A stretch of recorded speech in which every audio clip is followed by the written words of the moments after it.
Allez, c'est parti. Donc j'ai lancé l'enregistrement. Avez-vous des questions sur les maths qu'on a faites jusqu'à présent? Oui. Sur le produit des polynômes? D'accord. Est-ce qu'il y a des questions sur d'autres points avant que vous reparlez du produit des polynômes? Non, il n'y a pas de questions? Alors, sur le produit des deux polynômes, en fait, c'est pas méchant du tout. C'est simplement la chose suivante, quand vous avez deux polynômes, ou plutôt que vous avez deux fonctions polynomiales, que vous voulez faire le produit. Quand vous avez une telle fonction polynomiale, son polynôme associé se note A0 plus A de x plus A de x carré, etc. Vous prenez un deuxième polynôme que j'ai dû appeler Q avec des coefficients que j'avais dû noter B, je pense. Et vous faites le produit. Comment est-ce qu'on fait le produit? Je vous l'ai dit par définition. Le produit doit se dérouler comme pour le produit des fonctions polynomiales. Dès lors que vous faites P fois Q, vous savez que vous allez obtenir ça fois ça. Vous savez que vous allez obtenir des termes de degré 0, plus des termes de degré 1, plus des termes de degré 2, plus des termes de degré 3, plus des termes de degré 4, etc. etc. En l'occurrence, si de fait vos polynômes s'arrêtent au cube, vous allez vous arrêter au degré 3 plus 3, 6, éventuellement ça continuera. Bon. Et puis, quels sont les coefficients que vous devez trouver? Eh bien, le coefficient constant, c'est A0 fois B0, quand vous distribuez le produit. Le coefficient de degré 1, c'est A0 B1, et A1 B0. C'est facile en fait. Vous faites le produit, vous le rangez dans la bonne case. Le terme à x carré, comment est-ce que vous l'obtenez? A0 B2, A1 B1, A2 B0, etc. En fait, quand vous faites le produit, tiens, je vais vous le faire pour x4, vous allez obtenir du AK fois BL. Pour quelle valeur de K et quelle valeur de L? Eh bien, AK est le terme de x puissance K. BL, c'est le terme de x puissance L. Donc, si vous êtes en train de ranger cela dans x4, c'est que ça vaut x4. C'est-à-dire que K plus L vaut 4. Et donc, quels sont les entiers K et L dans la somme vaut 4? Ben, 0 et 4. 1 et 3. 2 et 2. 3 et 1. 4 et 0. Vous devez avoir que K et L sont deux indices dans la somme vaut 4. Voici les singulaires possibles. De manière générale, si vous regardez ce qui se passe devant x puissance n, c'est A0P4. De manière générale, si vous devez regarder ce qui se passe devant x puissance n, je vais dire la même chose. Qu'est-ce que vous allez mettre dans x puissance n? Vous allez mettre les termes AK fois BL pour chaque K et chaque L, tel que x puissance K fois x puissance L va être xn. C'est-à-dire pour chaque K et chaque L, tel que K plus L égale N. Bien sûr, ce sont des entiers naturels, hein. Allez pas chercher des réels ou je ne sais pas quoi. K plus L doit être égal à N. Je choisis de porter ma réflexion sur K en priorité, je pourrais choisir de faire sur L, c'est symétrique. Je porte la réflexion sur K en priorité. Si pour K égale 0, ça fait L égale N, donc A0 BN. Plus pour K égale 1, ça fait Bn-1. Plus pour K égale 2, ça fait Bn-2. Plus pointillé. Pour la dernière valeur de K possible, c'est AN B0.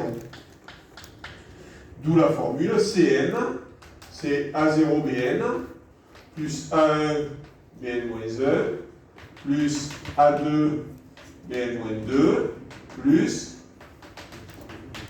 le dernier, c'est A0 Bn. Eh bien, ça, c'est donc tous les termes AK BL pour K de 0 jusqu'à N, mais avec L qui est en fait égal à n-k. Et voilà. C'est bon? Là, voilà, c'est une formule qui n'est pas commode, certes.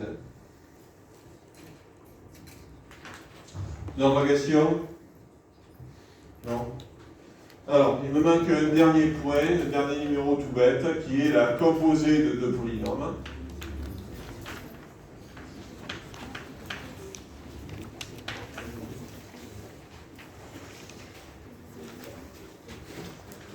Alors, la composée de deux polynômes, c'est tout simplement soit définition, soit P égale la somme de k égale 0 jusqu'à l'infini de ak xk,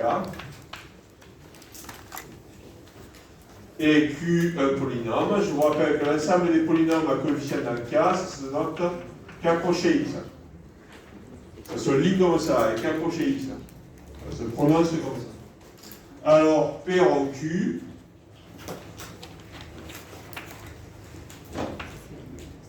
Elle s'écrit de deux manières différentes. Vous l'écrivez P rond Q ou bien P2Q, comme vous voulez.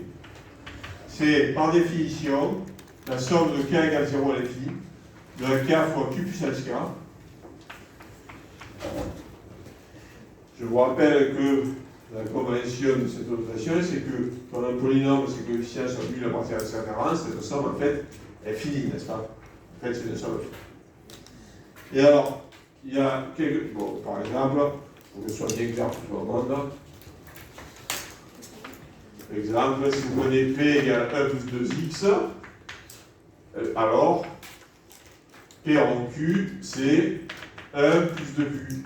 Maintenant, on va passer x par Q. Il n'y a rien que de très naturel. Alors, il y a une remarque rigolote qui est que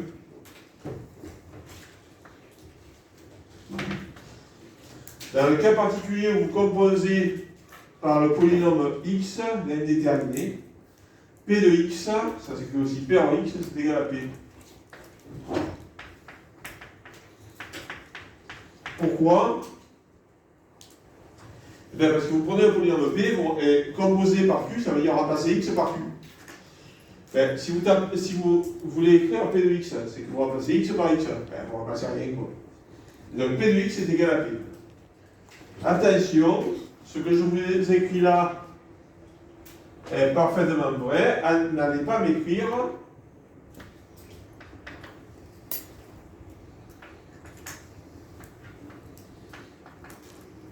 f de x égale f, où f est une fonction polynomiale. On sait que c'est faux, ça.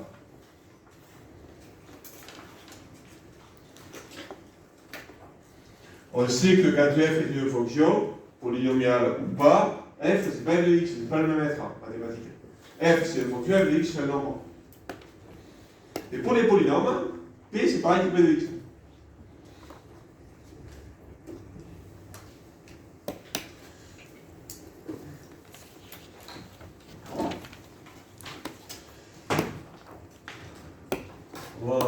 Voilà, donc il manquait juste cette pierre, la f de la construction des polynômes. Maintenant, on va pouvoir manipuler les polynômes. En fait, on va manipuler les polynômes d'une manière purement formelle. On va manipuler des combinaisons linéaires, des sommes de la clé, etc. Bon. Alors, sur mon document, c'est petit 6, mais je ne suis pas du tout sûr que ce soit ça.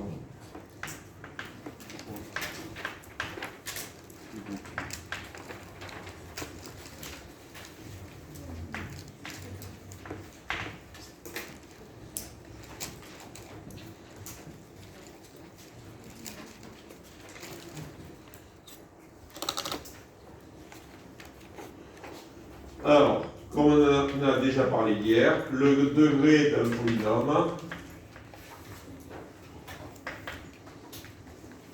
est l'indice maximal de ses coefficients donnés.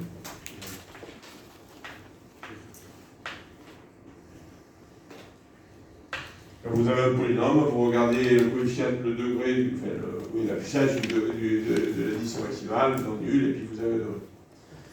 Malheureusement, pour les degrés des polynômes, il y a un petit souci qui est le suivant. Cette définition ne marche pas dans un cas particulier. Lequel? Très simple. Dans quel cas cette définition est caduque?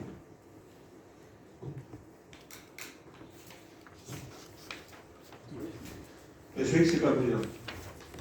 Sur X, ça s'appelle la fonction rationnelle. Enfin, la fonction sur X, c'est pas une fonction polynomiale, ça. C'est une fonction rationnelle.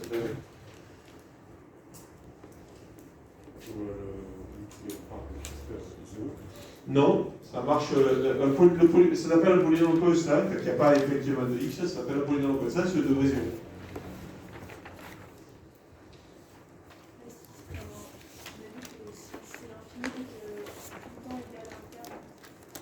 C'est tout le temps égal. Non, oui, d'accord. Par définition, un polynôme, ces coefficients sont nuls à partir de certains. Par définition même de la polynôme. Une combinaison linéaire. C'est en fait la première chose que je dis. Un polynôme, c'est associé à une fonction polynomiale qui est combinaison linéaire, c'est-à-dire une somme fine. Un cas très particulier dans lequel cette définition est caduque. Quand il est inconnu à la puissance. Je comprends pas ce que Et quand il y a X puissance, mais justement, un polynôme, il y a toujours X qui est quelque chose. C'est la la plus haute puissance, effectivement, maintenant, de la terme. puissance est une variable. Ah oui, mais c'est plus le polynôme là. C'est plus un polynôme aussi. D'accord. X puissance X. C'est plus un polynôme. Un polynôme, c'est une combinaison linéaire de fonctions X, X carré, X cube. La fonction polynomiale. C'est ça. Puisque le polynôme, quand le polynôme est nul, tous ces coefficients sont libres. Et donc cette définition n'existe plus. Et par convention, le degré du polynôme nul est plus l'infini. Moins l'infini. N'importe quoi, sûr. Le degré du polynôme nul est moins l'infini. Et alors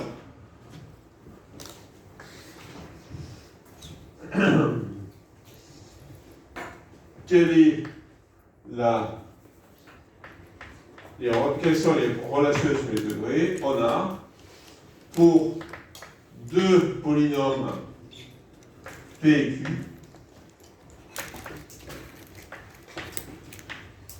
le degré du produit,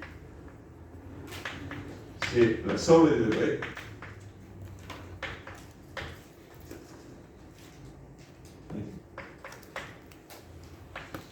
Et le degré de la somme, malheureusement, c'est un peu moins précis.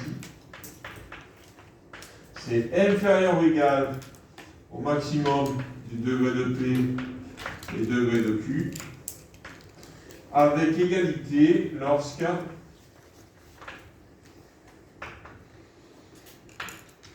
degré de P est différent de degré de Q. On remarque. Attention, parce que le degré, c'est pas toujours un entier. Le degré, c'est un entier, mais ça peut être moins l'infini. Avec la convention usuelle d'addition des entiers de moins l'infini.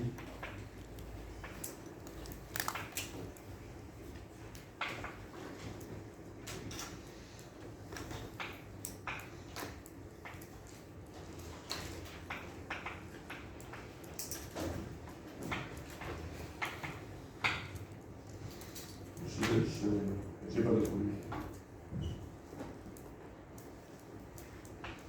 C'est-à-dire tout simplement que c'est quoi la convention usuelle, c'est que moins l'infini est inférieur à tous les entiers. Et que quand vous souhaitez additionner moins l'infini à un entier, ça fait moins l'infini. C'est ça la convention usuelle. Bon. Néanmoins, ce n'est qu'une convention. Et donc il faut avoir conscience que quand je vais vous trouver ces relations, je vais être obligé de séparer le cas où P est le polynôme nul et Q est le polynôme nul. Pardon, je me suis exprimé. Je vais être obligé de séparer le cas où au moins l'un des deux est le polynôme nul. Vous êtes d'accord? En fait, on a un résultat qui marche pour deux polynômes non nuls, un autre résultat qui marche quand un des deux polynômes est nul, et cette convention nous permet d'écrire ce résultat à une seule phrase. Mais ce n'est qu'une convention d'écriture, hein, nous sommes d'accord, qui permet d'écrire plus rapidement. La preuve nécessite quand même de disjoindre dans les cas.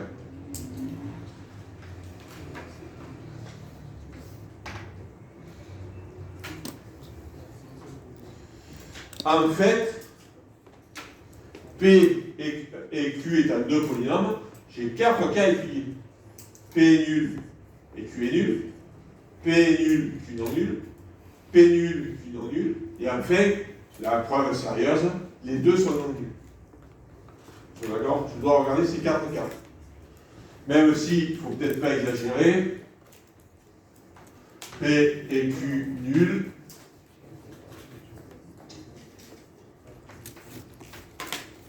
Il n'y a rien à dire, hein. Parce que si P, il n'y a rien à dire. Si, il y a quelque chose à dire, mais si P et Q sont nuls tous les deux, alors P fois Q est nul.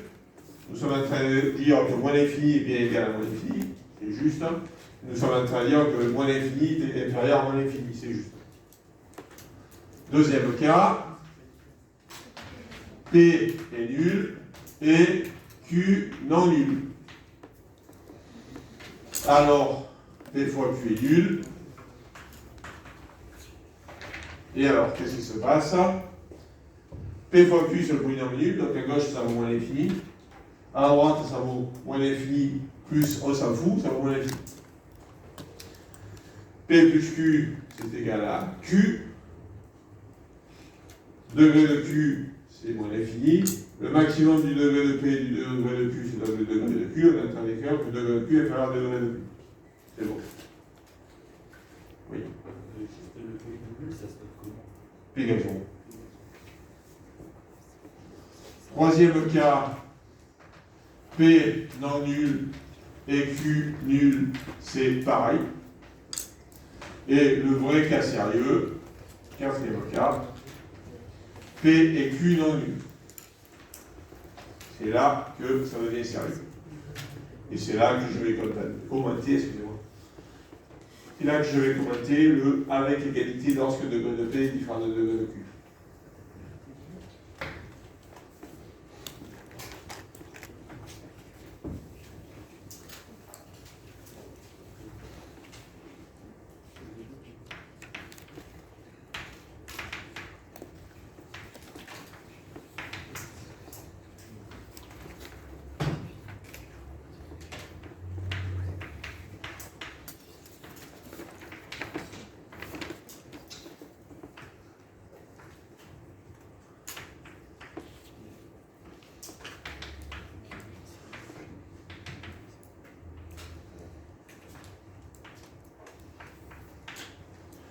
Je note respectivement petit p et petit q, le degré de grand P et de grand Q. Et il faut que nous étudions que dire de P fois Q et que dire de P plus Q.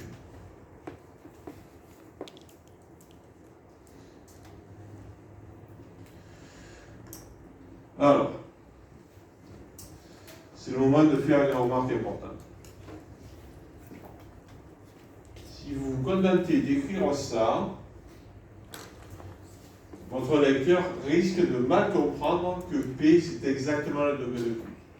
Si vous voulez vraiment préciser que P est égal au degré de Q, est exactement égal au degré de Q, il faut préciser quelque chose. Quoi? Petit P égale petit Q. Non, ça sera la réflexion sur le cas d'égalité. AP est différent de 0. C'est ça. Si vous ne précisez pas que AP est différent de 0, et respectivement BQ différent de 0, vous êtes en train de dire que certes il y a un terme AP, mais oui, mais tout polynôme a un coefficient AP. Quand est-ce qu'il est pile le degré P? Quand AP est non nul. Nous sommes d'accord? Si vous ne précisez pas ce que j'ai écrit en violet, vous êtes en train d'écrire un polynôme qui est de degré non pas égal à P, et de degré inférieur ou égal à P. Parce que si vous écrivez que ce que j'ai écrit en blanc, vous êtes en train de dire que les coefficients effectivement présents ils sont jusqu'à la P, c'est-à-dire à partir de 1 plus 1, c'est 0. Mais vous ne précisez pas que AP est effectivement présent. On est en maths. Hein. Si vous ne précisez pas que AP est non nul, vous aurez toujours un tordu qui vous dira ah ouais, vous avez écrit AP, mais il vaut 0. Donc en fait, il n'est pas là. Vous êtes d'accord? Si vous voulez préciser que le degré est égal à ça, AP, il faut mettre ça. Mais à ce moment-là, ça devient tout bête, parce que P fois Q, ça devient quoi? Soyons clairs, je vais réécrire ce que j'ai écrit tout à l'heure. Mais, tout ça, c'est du vague. Quand je veux regarder le degré, je regarde le coefficient le plus haut. Quand vous développez P fois Q, quel est le terme de degré maximal qui apparaît, de puissance maximale? P plus Q, qui donne le coefficient vous? Non, pas P plus BQ. Le terme maximal, c'est X puissance P plus Q, et le coefficient qu'il y a devant, il s'obtient par, quand vous développez, AP fois B. Qui est non nul. Donc, le degré de P fois Q, c'est P plus Q, c'est-à-dire le degré de P plus degré.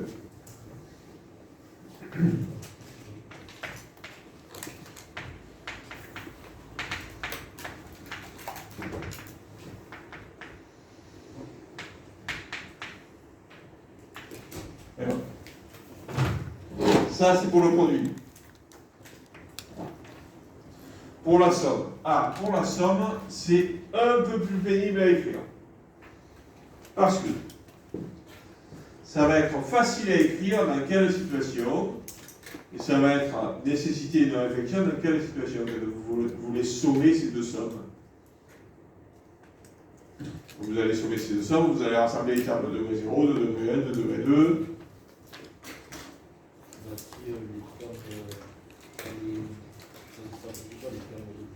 C'est ça. C'est les termes de plus haut degré, c'est simplifie pas. Mais là, vous êtes dans une situation, vous êtes en train de penser que les termes de plus haut degré sont égaux. C'est-à-dire vous êtes en train de penser que P égale Q. Avant de dire ce que vous dites, il faudrait dire que si P et Q sont différents, par exemple, si P petit P est strictement plus petit que Q, P plus Q, il ne faut pas l'écrire comme ça.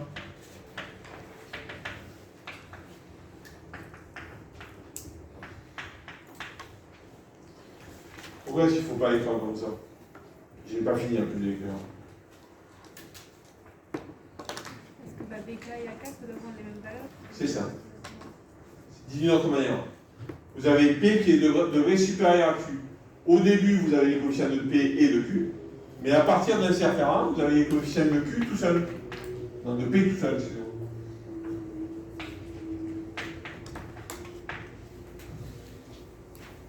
Quand vous additionnez un polynôme de degré 2 et un polynôme de degré 5, les termes de degré 3, 4, 5 sont uniquement apportés par le deuxième. Vous êtes d'accord? C'est-à-dire, je finis jeter comme ça. Là, il faut s'arrêter à Q, et là, vous commencez à Q plus 1 pour monter jusqu'à Q. Oui. Est-ce que vous pouvez réexpliquer pourquoi c'est APBQ qui est le facteur du... Quand vous avez ça fois ça, Oui. vous distribuez l'un sur l'autre. Comment vous faites pour obtenir la puissance maximale? Vous prenez la puissance maximale de ça, fois la puissance maximale de ça, x puissance p fois x puissance q, qui est égal à AFP x puissance p fois BQ x puissance q. Et alors ici, à ce stade, on voit donc que le degré de P plus Q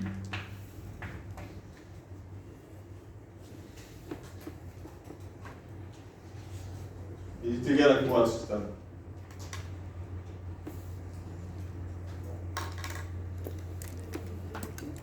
Il est égal au degré de P. Pas tel que je l'écris, pas encore. Vous avez raison. On va obtenir donc égal au degré de P. Mais tel que je l'ai écrit, pas tout à fait. Non, non, oui, non. À ce stade, vous pouvez dire que le degré de Q est inférieur ou égal au degré de P. Parce que vous n'avez pas encore précisé que le terme de plus haut degré est non nul. et de plus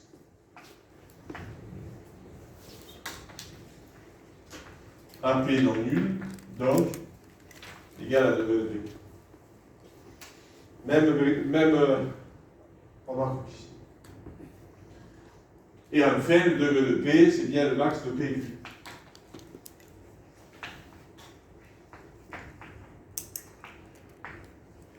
Quand vous aurez affaire au degré d'un polynôme, il faudra trop penser à ça.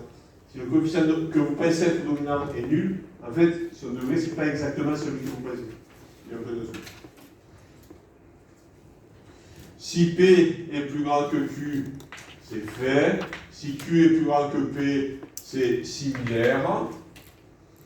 Vous intervertissez P et Q. La question maintenant, c'est si P égale Q. Alors là, par contre, il n'y a plus de reliquat. Il n'y a plus de termes isolés. Quand vous additionnez deux polynômes de degré 3, chacun, au final, les coefficients de degré 0, 1, 2, 3 sont la contribution de chacun des deux. Oui. Quand est-ce que Q est supérieur à Q?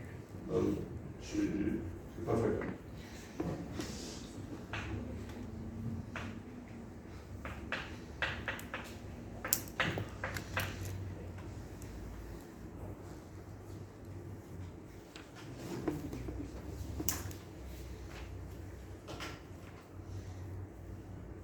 Dans ce cas-là, le degré de P plus Q, c'est quoi?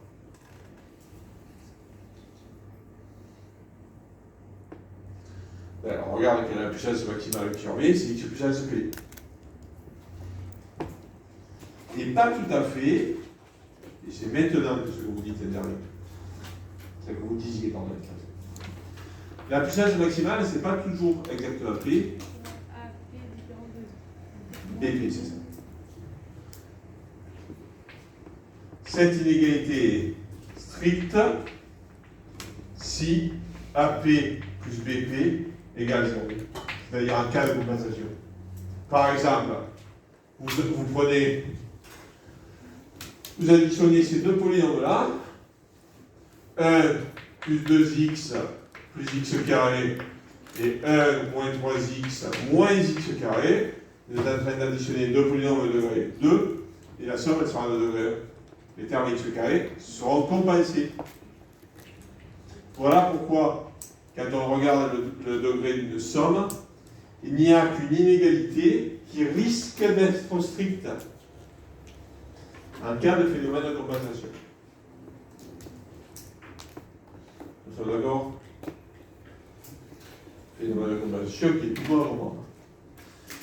Et alors, le théorème standard, c'est avec égalité lorsque le degré de P est différent de degré de Q. En fait, quand est-ce qu'il y a précisément égalité? Justement, il n'y a pas de compensation. C'est-à-dire quand AP est différent de moins BP. Ce qui est évidemment le cas si P et Q n'ont pas le même degré. Et si P et Q ont le même degré, il y a un risque de compensation. Un risque, mais qui n'est pas sûr. Nous sommes d'accord? Regardez. Je suis peut-être mystérieux. Quand P et Q sont différents, j'ai réussi à prouver l'égalité. Bon, là, c'était plus qu'il y a. Et quand P égale Q, alors j'ai réussi à prouver l'inégalité, et j'ai attiré votre attention sur le fait que parfois cette inégalité est stricte. C'est-à-dire qu'effectivement, quand P et Q sont différents, on ne peut pas toujours prouver l'égalité. Il y a parfois une inégalité. Vous êtes d'accord? C'est bon? Voilà.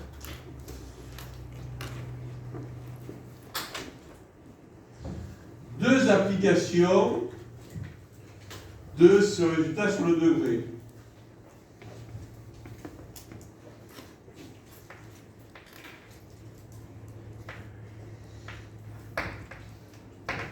Corollaire 1. Un produit de polynôme nul.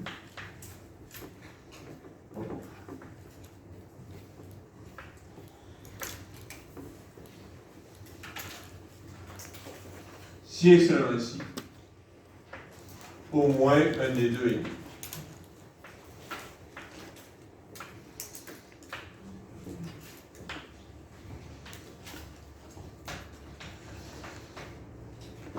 un produit est nul si celui-ci au moins de déterminer.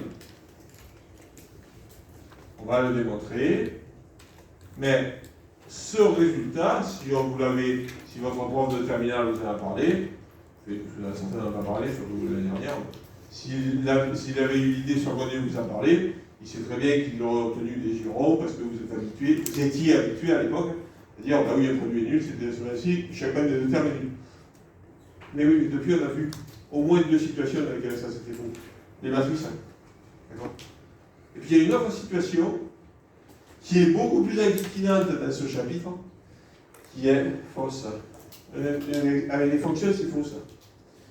Expliquez-moi pourquoi ça c'est faux avec les fonctions.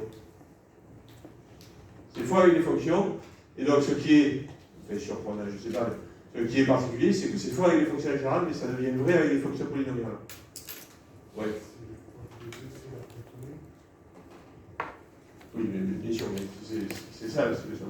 Je vous demande de me trouver 2 fonctions dans le produit des 2 vaut 0, et pourtant aucune des 2 fonctions n'est nulle, c'est ça que je vous demande.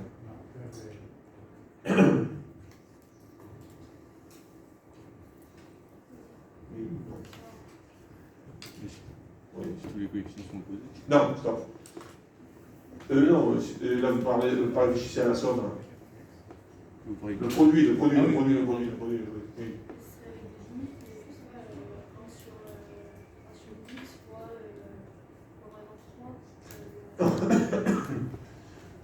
Deux fonctions de le produit et la fonction nulle. C'est-à-dire dans le produit est identiquement nul, dans le produit est toujours nul, et la fonction nulle.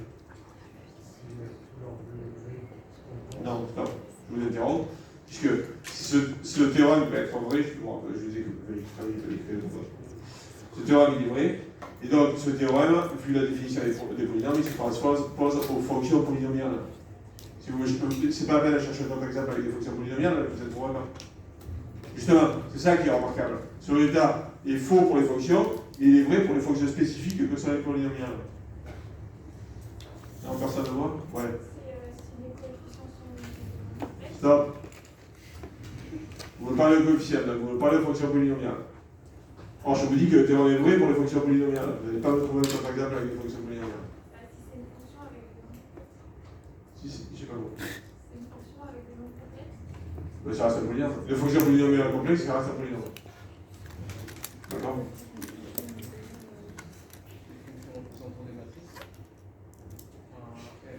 Ah, c'est vrai, c'est pas bête. Oui, non, vous avez raison. C'est vrai, c'est vrai.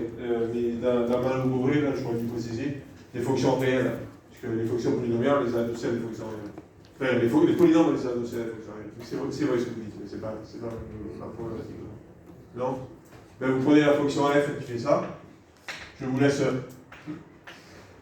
trouver l'expression numérique. Et la fonction g qui fait ça. Ce n'est pas des fonctions polynomiales, je vous dis souvent. La fonction g qui fait ça.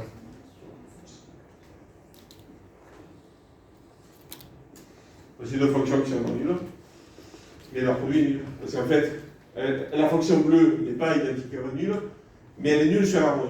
La fonction violette n'est pas identiquement nulle, mais elle est nulle sur R+.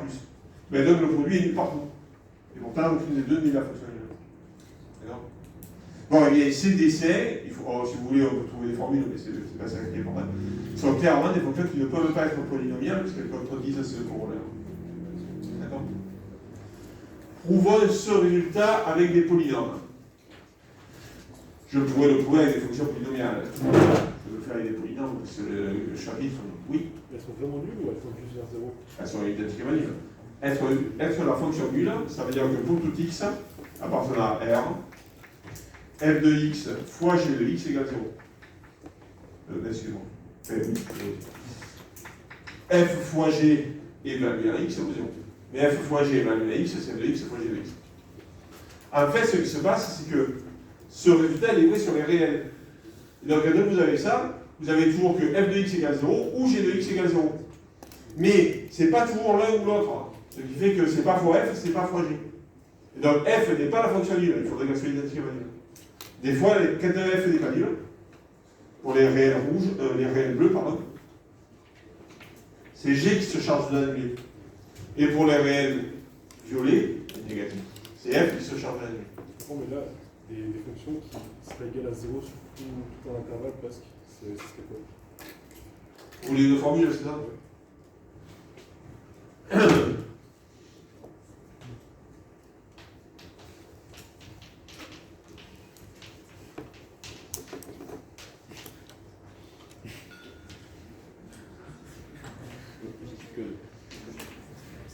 C'est vraiment chicolé. Et là, vous mettez ce que vous voulez. Par exemple, vous mettez X. Vous parlez ce que vous voulez. D'accord? D'accord? C'est bon? C'est vraiment chicolé. Voilà.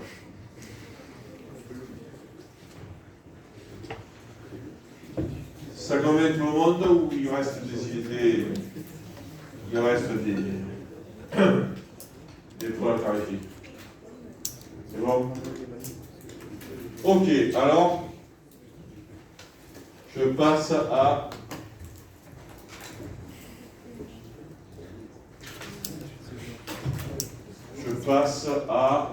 la preuve.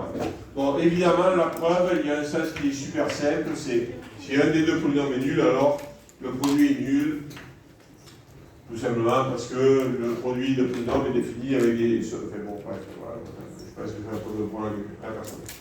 D'accord. Le truc, c'est dans l'autre sens. Si P fois Q est nul,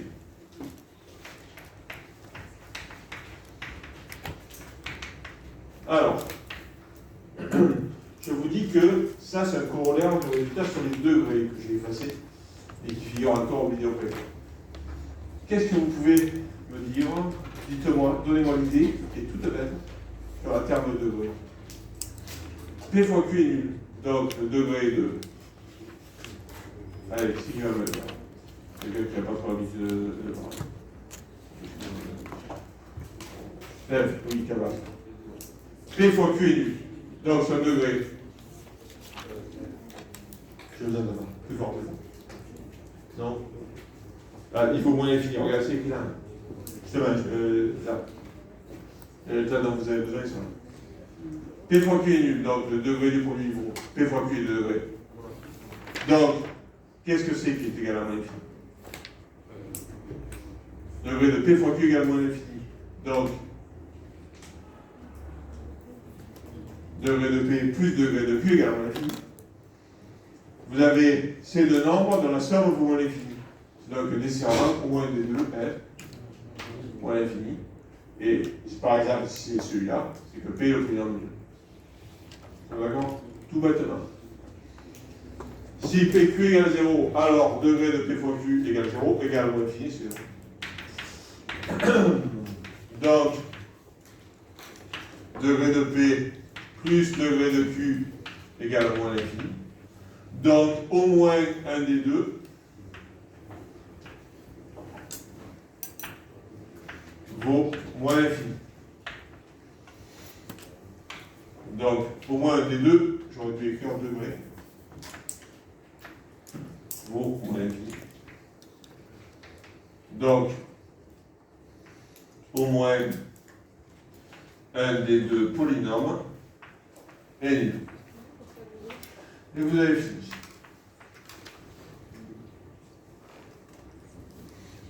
D'accord? C'est bon? C'est preuve toute bête en fait. Toute jolie pour une propriété qui n'est pas si évidente que ça. Et corollaire 2.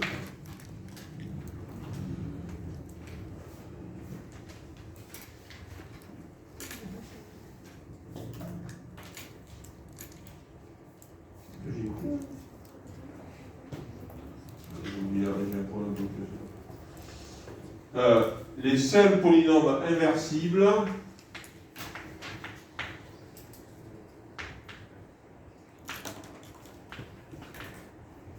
sont les polynômes constants non nuls.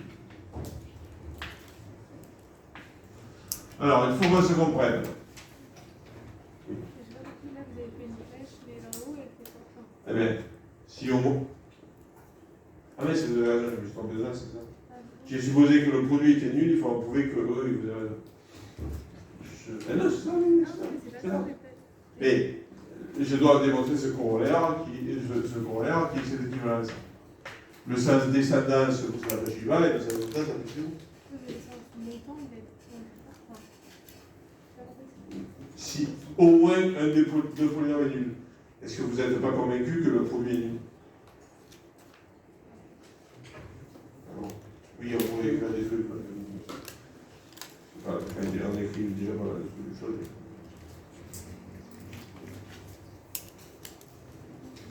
Alors, le deuxième corollaire, c'est ça. Les seuls polynômes inversibles sont les polynômes constants non nuls. Alors, il faut bien qu'on se comprenne dans ce corollaire. Je ne suis pas en train de vous dire que ça, c'est une fonction qui n'existe pas. Ça, c'est une fonction qui existe. C'est l'inverse d'un polynôme, ça existe. Je suis en train de vous dire que ce n'est pas une fonction polynomiale.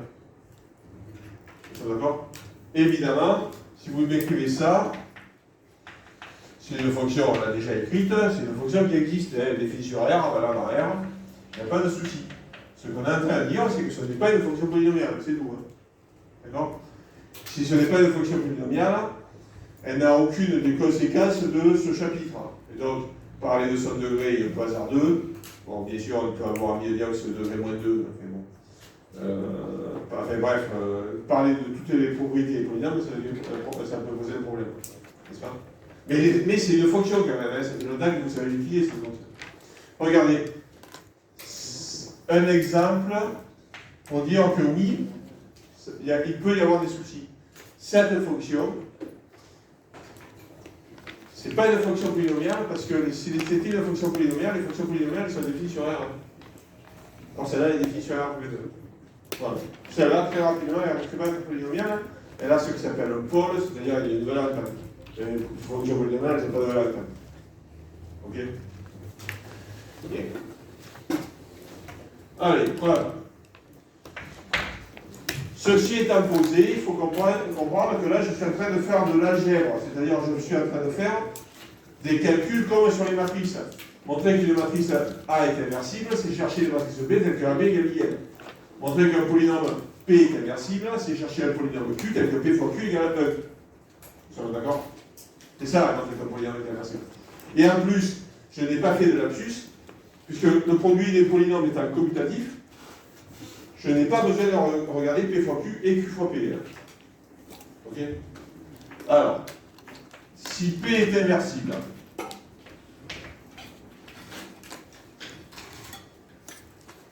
alors il existe un polynôme Q tel que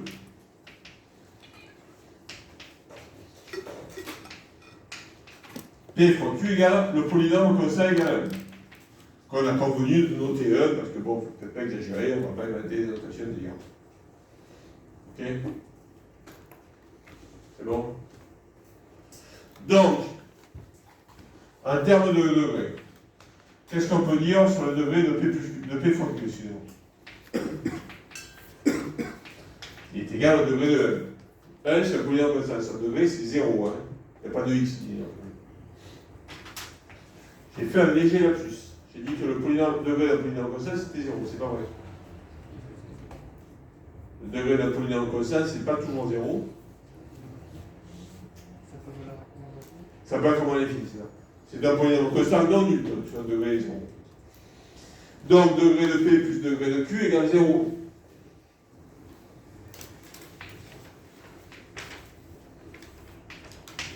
Bon. Par ailleurs, égale 0. Par ailleurs, P et Q sont clairement non nuls, hein, parce que sinon P fois Q, ça vaudrait 0. Et donc P et Q sont de degrés entiers.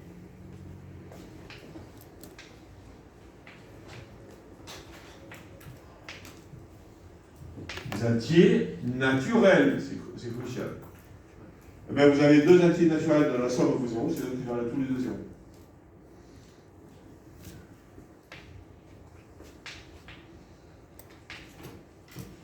Donc, degré de P égale degré de Q égale 0. Que degré de Q égale 0, c'est vrai, mais ça ne m'intéresse pas. Il m'intéresse juste que, donc, degré de P égale 0. P est constant non nul.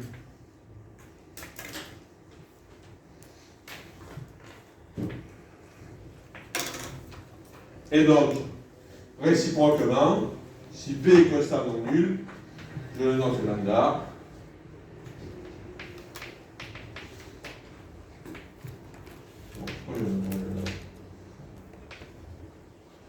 P égale A0 avec A0 non nul. Posons Q égale 1 sur A0, qui est bien un polynôme. P fois Q égale 1, fermez le 1.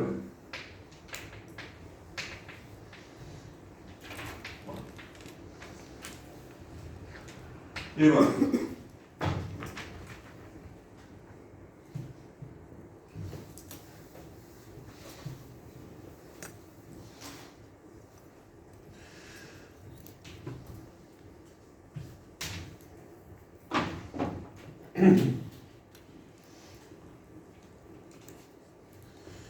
Deux remarques, oui, pardon. Pardon? Le degré d'un polynôme, c'est un entier naturel, donc, sauf dans le cas super particulier, où P est le polynôme nul. Auquel cas, le degré, c'est moins l'infini. Mais P fois Q égale à 1, donc ni P ni Q ne sont égaux.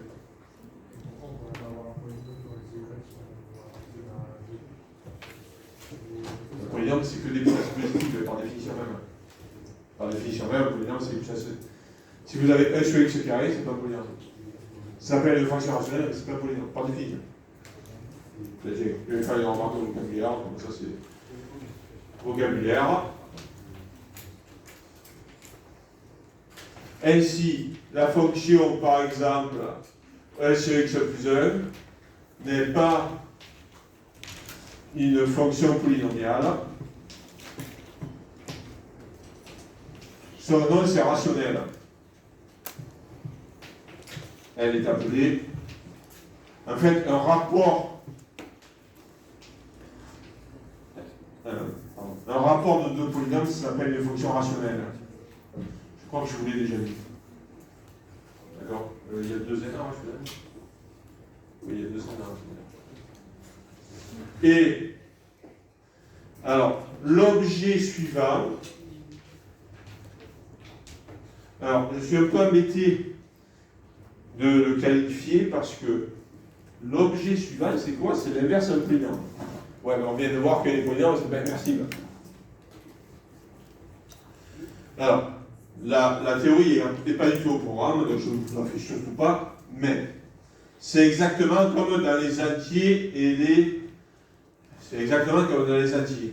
Quand vous étiez en primaire, quand on était en primaire, on connaissait les entiers, grosso modo, et puis un jour, on vous a parlé d'un tiers, ou d'un demi. Et la première fois que votre institut vous a parlé d'un demi, il ne vous a pas construit l'ensemble des rationnels Q. D'accord? Ben là, c'est pareil. Ça, ce n'est pas un polynôme.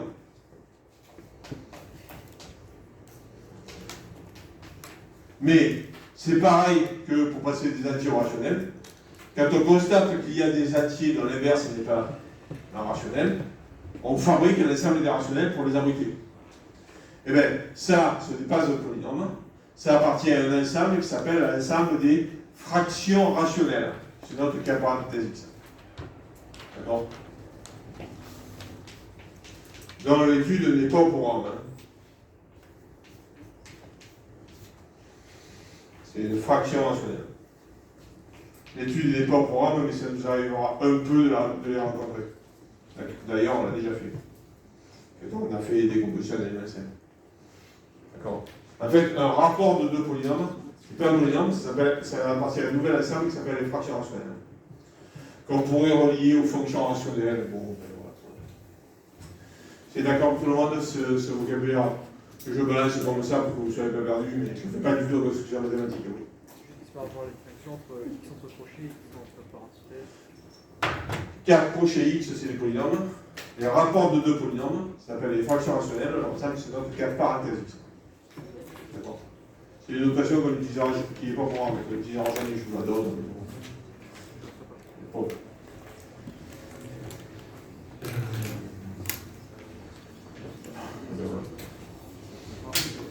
Des questions? Allez. Donc vous me faites remonter les erreurs du coloscope de suite. Hein. C'est génial ce que vous êtes commun.